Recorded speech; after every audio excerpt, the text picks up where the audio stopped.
So I will say I have done both things where you go to a conference that you're just attending, probably solo, you're the only one from your company.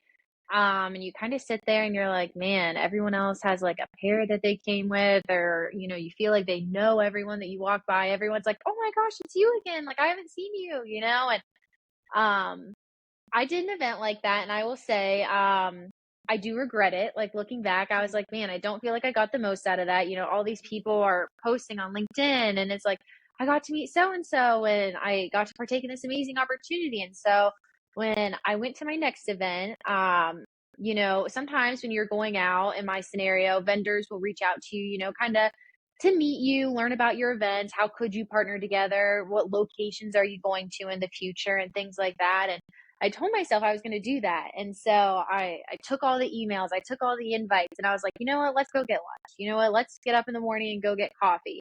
And I will say, like, just taking even one of those, you don't have to do, all 20 emails that you get or whatever it may be, but taking just like that one leap of faith, one, you get to learn the city that you're in a lot more.